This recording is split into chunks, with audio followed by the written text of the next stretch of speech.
Olá, meus queridos, hoje é quarta-feira, dia 22/6/2022. Hoje tem 22 no começo e 22 no fim. Au! Bate coração, ei! Pra quem gosta, prato cheio. O Doleta, vamos começar com o Doleta ou com as notícias de ontem? Vamos começar com uma pergunta que me fizeram ontem, na aula de ontem. Disseram que foi boa, eu gostaria que vocês fossem ver. Pra quem gosta desse assunto de cura, essas coisas, acho que é bem prudente ver essa aula que foi dada ontem no canal principal. É o seguinte, me fizeram uma pergunta que foi assim: professor, quem tem dívidas, sabe, pegou muito empréstimo, tem muitas dívidas, vai gerar algum karma para a vida, alguma coisa assim? Bom, meus queridos, é o seguinte, vamos lá. Primeira situação que nós temos que analisar: se você pegou o dinheiro de alguém, esse dinheiro não é seu, é de alguém. Você tem uma dívida de fato com alguém. Se esse dinheiro que você pegou com alguém e não pagou prejudicar essa outra pessoa, é um problema sério. Eu já falei isso em algumas aulas, onde é muito melhor pegar de uma instituição do que de uma pessoa em si. É muito menos grave você pegar 10 mil de uma instituição do que 10 reais com um irmão, com um amigo, com alguém e não pagar. Porque o irmão, o amigo, essas coisas, ele vai pegar esses 10 reais e vai ficar soltando energia em você, pensando em você toda hora, e vai te ficar soltando maldição atrás de maldição. E espiritualmente eu estou falando, hein? Não estou falando financeiramente. Agora, tem um outro detalhe.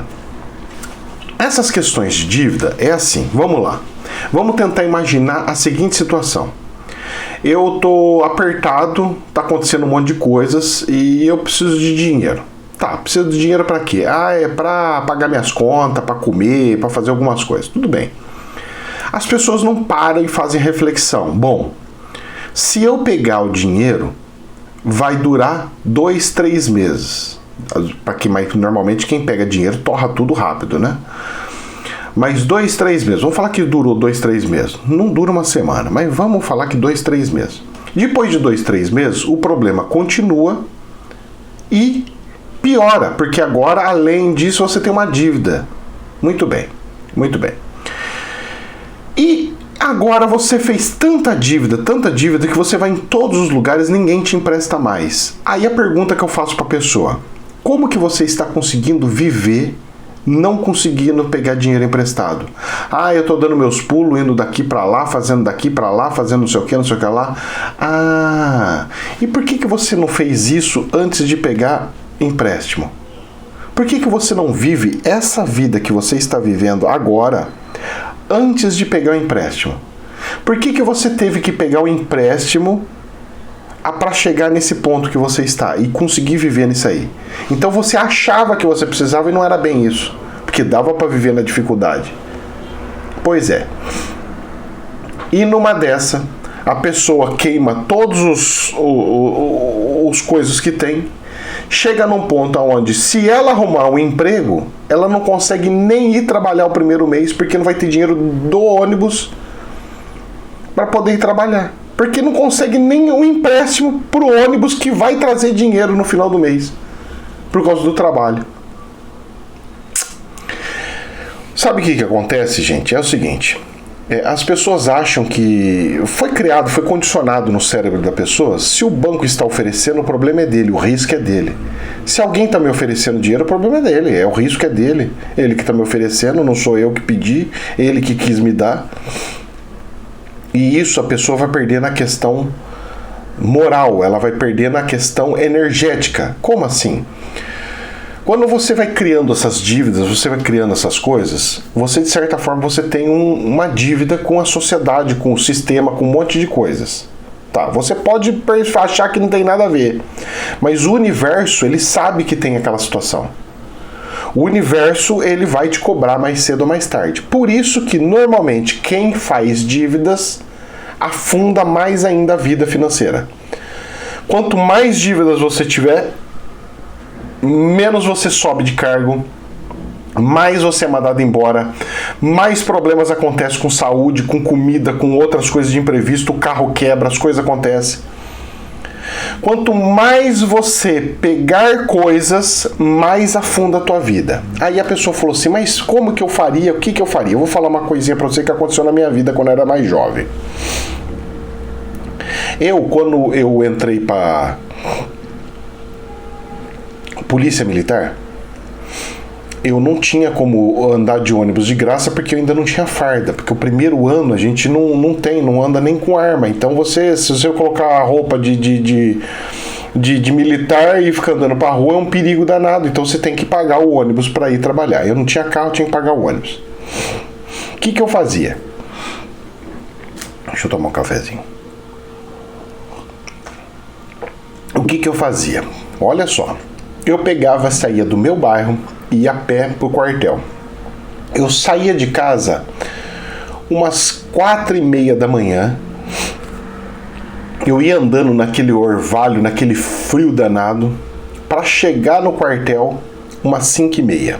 Então eu levava 1 hora andando. Chegava no quartel, eu tinha que fazer exercícios. Então eu já chegava meio cansado, mas chegava lá, tinha um cafezinho da manhã. Então eu tomava o cafezinho da manhã. Mas mesmo assim, eu chegava cansado. E ali fazia tudo o que tinha que fazer e ficava até tal hora para poder ir embora quando não tinha que dormir lá em alojamento. Bom, por que você fazia isso? Mas você não tinha dinheiro? Eu tinha dinheiro. Só que eu precisava juntar o meu dinheiro porque eu estava querendo comprar um terreno para poder construir minha casa. Mas credo, que sacrifício é esse? Mas você não saía para nada, nem para comer um cachorro quente, nem para comer um cachorro quente, nem para tomar um picolé, nem para tomar um picolé. Porque eu tinha uma meta. E o que Deus fez na sua vida? Ele fez com que eu conseguisse um apartamento comprando à vista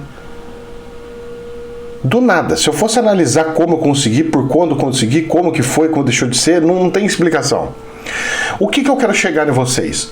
O universo, Deus não olha o quanto que é. Se você falar assim, eu quero uma mansão, você vai receber o dobro de uma mansão. Eu quero não sei o que, você recebeu não sei o que, o dobro. Só que é o seguinte, ele quer ver o seu esforço. Não adianta pegar e falar assim, eu quero comprar, sei lá, quero comprar uma Mercedes. Aí o universo pega e fala assim, ele quer comprar uma Mercedes, mas está saindo toda semana para comer em restaurante caro, ele tá passeando toda semana, ele tá fazendo não sei o que, ele tá fazendo não sei o que lá, então como que ele vai juntar isso daí? Ele não tá tendo sacrifício. Aí vocês pegam e falam assim, mas professor, qual que é o sacrifício que você faz? Eu faço um sacrifício moderado, hoje, antigamente fazia mais intenso. Então o que é um sacrifício moderado? Quando eu saio, eu marco uma vez por mês para sair, para dar aquela distraidinha, mas nada abusivo. Não saio para comer, jantar, restaurante. Não, saio para pegar petisquinho e tomar uma gororobinha e acabou. Para passar um dia num dia diferente. Muito bem. Poderia fazer isso todo final de semana? Sim. Só que a minha missão é juntar alguma coisa porque eu tô com um projeto de montar uma estrutura. Além de que eu preciso sair da onde eu estou, porque logo eu não vou conseguir subir e descer a escadaria. Apesar que eu acho que até uns 50 e pouco vai. Mas aí o que acontece? Dentro disso tudo, eu vou fazendo os meus sacrifícios e vou juntando minhas coisinhas para o que vai acontecendo. Se eu pegasse e tivesse mudado toda a minha vida para me projetar por algo mais assim, de ostentação, eu estaria o inverso, eu estaria com muito menos do que eu tenho hoje. Mas professor, como é que funciona isso? O que é? Como é que é? Pois é, eu descobri um segredinho que é: quanto mais dinheiro, mais dinheiro. Ou seja, quanto mais dívida, mais problemas de dinheiro. Quanto menos dívida, mais dinheiro guardado, mais dinheiro você recebe e ganha. Por que isso? Porque quando você tem dinheiro guardado, você tem paz mental, você não pensa no dinheiro. Você pensa no projeto, na casa, não sei o quê. Então, toda a sua energia é voltada para o desenvolvimento. Quando você tem dívida, todo o seu cérebro fica pensando no quê? Nossa, o que eu vou ter de comer? O que eu vou fazer? Nossa, o mês que vem, como é que eu vou fazer? Você está pensando só em desgraça, só em problema. Só que é o seguinte, quando você entra numa situação dessa, não tem como não se preocupar com dívida, com problema. Porque ela é real, é realidade. Então nós temos que evitar que isso aconteça, que chegue nisso. As pessoas não entendem, não tem noção, não tem informação. Tem pessoa que não sabe nem conta demais. Vai saber coisa de física quântica? Nunca. Então, meus queridos, é complicado. Dívida, você não deve fazer jamais. Ah, mas o banco deu. Não, imagina que o banco não te deu nada. Você sabe quantos cartão de crédito eu tenho? Um só, que eu não uso. Fica guardado só para compra online. Só para online. E quando eu preciso dividir em 2, 3 vezes. Só. Poderia dividir em 10, 12. Não divido. 2, 3 no máximo. Se eu não consigo pagar em 2, 3, então eu não compro. Eu junto mais dinheiro. Eu tô para comprar um celular novo. Já faz quase um ano que eu tô esperando, porque custa caro. Eu vou juntando de pouquinho em pouquinho, pouquinho em pouquinho, porque eu quero fazer a filmagem em outra qualidade, com a qualidade melhor. Só que eu não tenho dinheiro, então eu tô juntando. Ah, então mas compra a prestação. Não, você pode fazer isso, eu não. Ah, mas você tá perdendo coisa. O problema é teu, o meu não. Eu sigo assim, minha vida só cresce. Os outros querem fazer rápido, dá o resultado no primeiro mês, segundo mês, 6 meses. Depois de 6 meses faz assim a vida da pessoa. E não sabe por quê. Eu sei, porque eu entendo as regras, eu dou aula disso. Agora, então, meus queridos, dívida gera catarse. A sua vida vai piorar até você refletir e ver o quanto que é difícil. Mas aí eu não tenho condição de pagar. Pois é, mas eu vejo gente com dívida, devendo um monte, para um monte de coisa, para governo, devendo não sei o que, devendo para outra coisa, saindo para comprar roupa no shopping, saindo para tomar sorvete, saindo para comer em restaurante. E eu, sem dívida, não como em restaurante. Eu, sem dívida, não saio para sair comprando roupa doidado. Interessante, né? Eu até para economizar compro tecido, mando costurar. Interessante. Detalhes. Tudo são detalhes, cada um faz o que quer da vida. Vamos lá para as coisas, então? Eita, nós, hein? Polícia Federal prende o ex-ministro do MEC, o Milton Ribeiro, hein? E os pessoal dos pastores, tudo lá, que fizeram as visitas lá. O negócio tá feio, hein? Mais uma para sujar o presidente. Vamos lá, o dólar, ontem ele caiu um pouquinho, caiu 0,63%. E o dólar fechou em R$ 5,15. Só que tem um porém. Eu fui dar uma olhadinha no câmbio exterior, lá do câmbio Chaco, que eu gosto de ver do Paraguai. E o dólar tudo subindo. Subindo para 5,40. De 5,15 a 5,40. Ou seja, vai ter uma pressão fortíssima para desvalorizar o real. Para a alegria do Paulinho, mas para a tristeza da inflação e de todos os brasileiros. Eu não sei o que vai acontecer.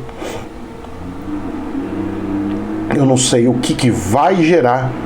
Eu só sei que isso é um problema gravíssimo. Eu não sei nem como é que tá as commodities. Deixa eu ver aqui, que normalmente eu não sou de ficar abrindo commodity, mas esses últimos dias eu tenho aberto bastante para ver como é que tá a cotação. Porque eu tô preocupado com o negócio de petróleo. Ó, o petróleo hoje caiu, desabou. O petróleo hoje desabou. Isso aqui é uma notícia abençoada. O petróleo tá 110. De 116 caiu para 110. Oh, meu Deus do céu, isso aqui é uma notícia abençoadíssima. Petróleo desabou. Então, essa subida do dólar, ela vai ser atenuada com a queda do petróleo do externo. Agora, por que está desabando assim? Porque a China está comprando o petróleo mais barato, os outros países estão diminuindo o crescimento, então tá oferta, procura, será que é isso? Como é que é? Só sei que está desabando o preço do petróleo. Bom, vamos lá. E a Bolsa de Valores? A Bolsa de Valores ficou praticamente no 0 a 0, caiu 0,2% do Brasil, ficou em 99.684, ou seja, manteve abaixo dos 100 mil pontos. Já é o segundo dia, só que hoje eu acho que vai dar uma certa dorzinha de barriga. Por que você está falando isso, professor? Por causa do seguinte: o DAX, que estava no 0 a 0, 0 a 0, 0 a 0, o DAX simplesmente pegou e está caindo enormemente hoje. Ele está caindo numa bagatela de 1,9% e está nos 13.040. Nossa senhora, agora, mas já chegou nos 12. e tá querendo buscar os 12 de novo. E tá lá, forçando ali no limite.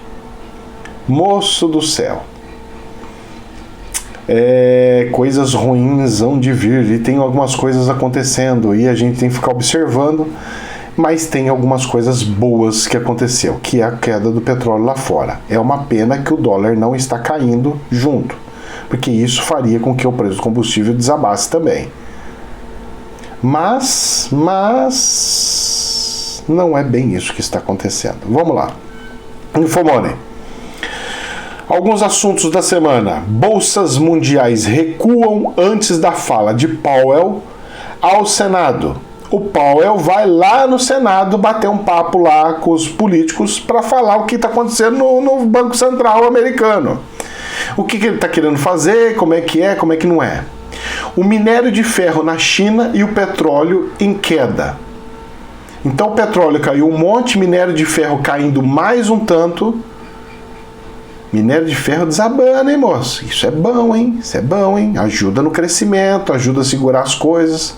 Eu tô falando pra vocês que vai ter um outro crescimento, um outro boom, porque vai começar a baixar os preços das coisas, vai ter condição de crescer. Mas depois, a próxima que vier, eu não quero nem estar perto. Rapaz do céu. E vamos ver o que vai virar, certo? Então nós temos notícias boas com ruins. Nós temos a pressão do câmbio para subir, como a gente viu lá do Paraguai. Nós temos a queda do petróleo, que então isso vai segurar um pouquinho, mas o câmbio a 5,15 não dá.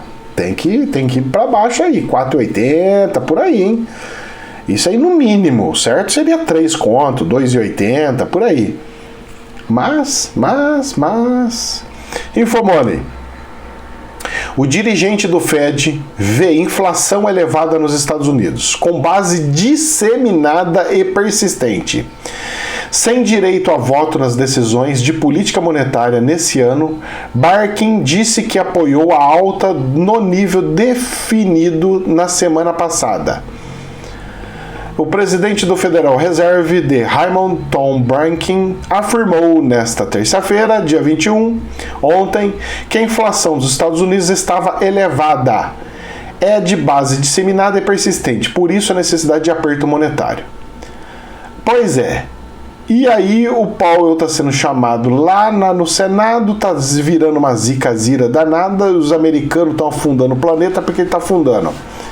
E eu já cantei a bola que a China ia passar os Estados Unidos antes do que eles estavam imaginando. E tudo acontecendo e a China crescendo no meio da queda de todo mundo. Pois é, incrível não? Mas está acontecendo. Ainda na Infomoney, pior dos mundos, Fed perde a credibilidade enquanto tese de recessão nos Estados Unidos ganha força com juro em alta. Para muitos analistas, a autoridade monetária tem que correr agora atrás da curva, com um aperto mais forte, com o preço sendo pago pela atividade econômica. Ou seja, eles estão querendo que resolva esse problema. Vai resolver como? Para resolver esse problema, ele teria que pegar todo o dólar que o Federal Reserve emprestou para o governo americano e pegar de volta. Se o governo pegar de volta, o governo não consegue pagar o salário dos funcionários. Mas se não pega de volta, não consegue controlar a inflação, o consumo. E se controla o consumo, não faz o país crescer. Se o país não cresce, os outros países passam ele. E aí fica naquela roda de Sansara, que é aquela questão de terceiro mundo. Porque se eu fizer uma coisa, me lasco, se eu fizer outra, me lasco, se eu fizer pra cá, eu lasco, se eu for pra lá, eu me lasco e tudo mais. Bem-vindo ao país terceiro mundo, Estados Unidos. Você agora é pobre. Só falta ficar de marré. Oh, tá nós. O que vai acontecer com os Estados Unidos? Só Deus sabe. Mas a coisa tá feia lá, hein? Tá pegando a parte econômica. E o que o presidente Biden fez? Eu cantei a bola que ia afundar os Estados Unidos. Eu cantei a bola antes dele entrar. Dos empréstimos que ele queria fazer. Eu falei, vai gerar uma inflação e vai afundar os Estados Unidos em tanto assim assado. Aconteceu ou não aconteceu tudo que eu falei? Tudo que eu falei aconteceu. Nem mais nem menos. Tudo. Eu tô pra achar um economista que tem doutorado, que consegue saber das coisas do jeito que eu falo aqui. Tô pra achar um. Eu não sei de onde esse povo tira esses títulos, sem saber conseguir acertar coisa do futuro. Vamos lá, saiu na Infomoney. Sobre criptomoeda agora. Risco sistêmico. O que é esse risco sistêmico? Todo momento está correndo risco. Todo momento sai alguma coisa falando de risco sistêmico. E liquidação em massa, ou seja, venda em massa, ameaça ao Bitcoin com crise de grande hedge fund, de um fundo hedge. O diretor de tecnologia da Hasdex explica quais os problemas que o hedge fund Three Arrows Capital podem trazer para o mercado cripto no curto prazo. Falta de liquidez. Não perdeu o corpo. A moeda que era para ser a moeda do planeta não é mais. Mas tudo proposital é óbvio que é. Por quê? Porque algum país vai ter que lançar sua moeda. E a moeda vai ter que ter o lastro de algumas coisas. Eu já cantei a bola do que eu acho que vai ser. Vai ser em cima de commodities. Eu acho. Para funcionar uma moeda mundial, para todo mundo aceitar uma moeda mundial, ela vai ter que ter lastro em commodities. É a quantidade de commodities que você tem que vai falar o quanto que vale ou deixa de valer. Para fazer valer de fato mercadoria, que é o que representa a moeda. Produto. Moeda é produto. Ela representa produto. Vamos aqui para o Brasil. Olha aqui, Infomoney. Guedes. Processo de acessão à OCDE é longo e pode ter algum tempo pela frente. Segundo Guedes, interessa ao Brasil receber o que considera a influência positiva da OCDE para a melhora do ambiente econômico. Meu querido Guedes, ele está tão preocupado em entrar na OCDE, fazendo tudo o que pode para entrar na OCDE à custa da desgraça do povo, das pessoas, dos brasileiros.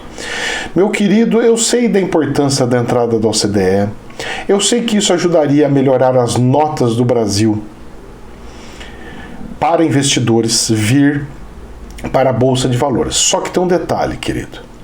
Não adianta atropelar as coisas. Quem muito rápido anda, mais probabilidade de cair e tropeçar numa pedra tem.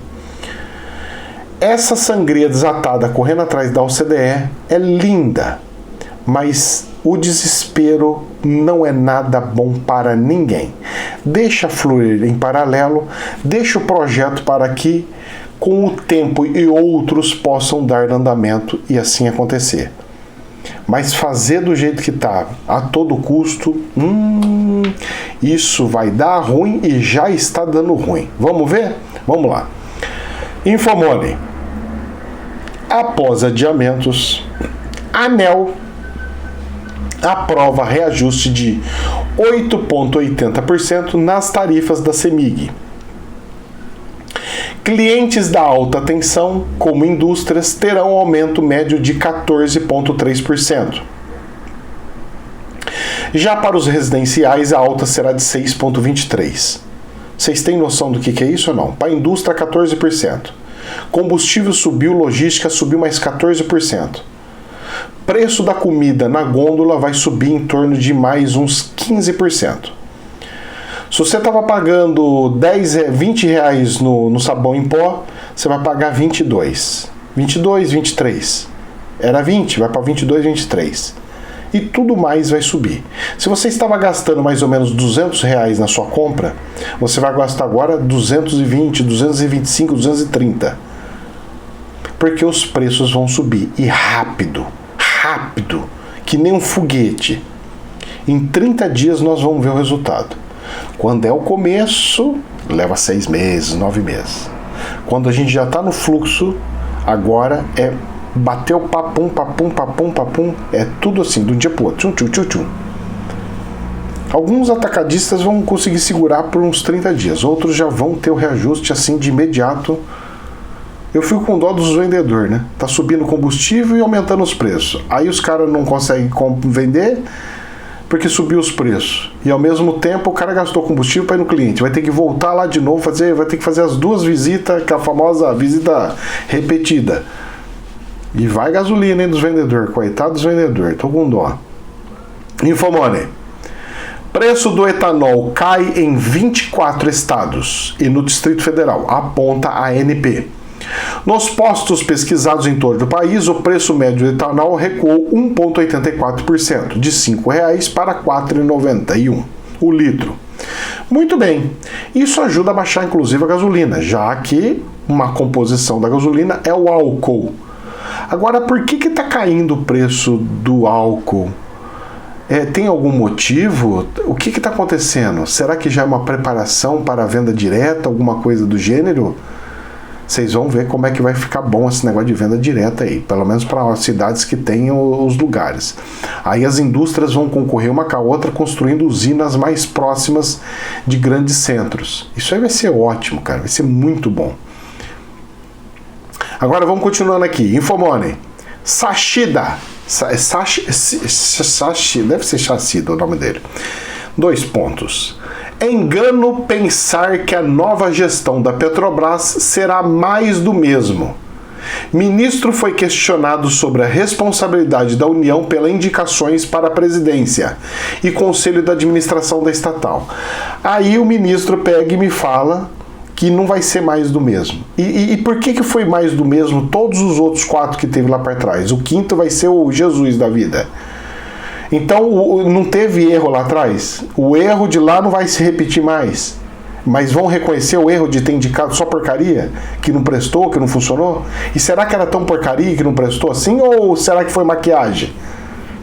Eu não engulo, mas tem gente que está engolindo aí. Porque o Deus falou. Então, se o Deus falou, tá falado. Para ele, para mim não. Eu faço o cálculo. E eu não tô nem aí se é bonito, se é feio, se é da esquerda, se é da direita, moço.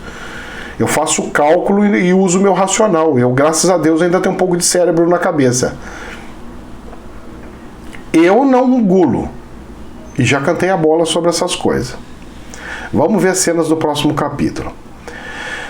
E para engrossar mais ainda a situação, sai na Infomoney o seguinte: líder dos caminhoneiros diz que Bolsonaro mente e joga a população contra a Petrobras. A grande, abre aspas, fala do gajo, hein?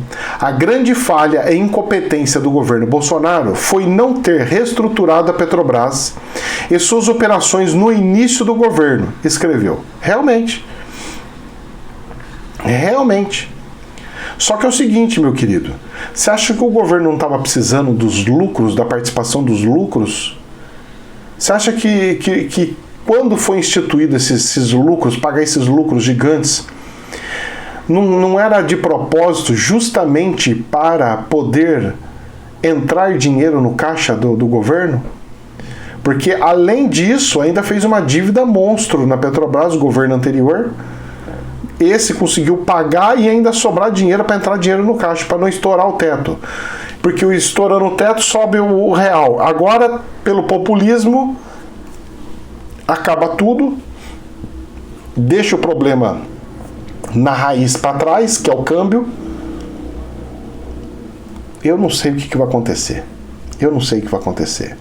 Eu só sei que a presidência do Banco Central não vai poder ser do jeito que é, autônoma. O governo vai ter que ter as rédeas na mão do câmbio. Precisa instituir esse sistema, como eu falei, de controle para não ter especulação. Eu não sei para onde vai, só sei que eu estou muito preocupado com essa relação de câmbio. Aí vamos ver a política. Vamos lá, Infomoney. E o Lula nadando de braçada, né? Pegando tudo isso daí e se achando o rei da cocada, porque tá tudo afundando, o barquinho do Bolsonaro afundando, o Lula tá feliz da vida. O Lula chama a CPI da Petrobras de absurda e diz que Bolsonaro quer jogar responsabilidade da sua incapacidade sobre os outros. O Lula chamou o Bolsonaro de incapaz. O ex-presidente lançou hoje em São Paulo as diretrizes finais do seu plano de governo em evento com Alckmin e representantes de partidos aliados. E é o que eles vão usar nas campanhas eleitorais. Falta 3 meses para a eleição, viu? Lembrando para vocês, viu? Só para lembrar. Saiu no jornal Reuters. Apoiador de Bolsonaro interrompe discurso de Lula durante evento. Olha o perigo. E as pessoas entrando no terreno dos outros. Nas ruas, em rede social, uma coisa. Entra a pessoa, um militante, de outro coisa. Numa palestra de outra pessoa. para falar mal, fazer chocota, fazer alguma coisa. Moço, isso é falta de respeito, isso é ódio e não deve ter nem de um lado nem do outro, porque eu também já vi cenas do ao contrário. E eram essas coisas que eu não gostaria que tivesse, mas infelizmente anda tendo. E pra gente encerrar, saiu no Folha de São Paulo, programa do PT não diz como políticas serão bancadas, criticam economistas. Fez as propostas de governo, mas sem falar da onde vem, como vai fazer, da onde vai fazer e tudo mais. Tudo lindo, maravilhoso, para inglês ver. Na hora do vamos ver, vai fazer como? Explodindo todas as contas? Fabricando dinheiro? Queimando a reserva? O que vai fazer? Moço, se vocês lessem a proposta de governo do PT, se tivesse um mínimo de noção econômica, você sairia correndo dessa situação. Rezemos muito, que Deus nos abençoe por essa situação tenebrosa que estamos tendo. Jamais a verdade absoluta. Namastê.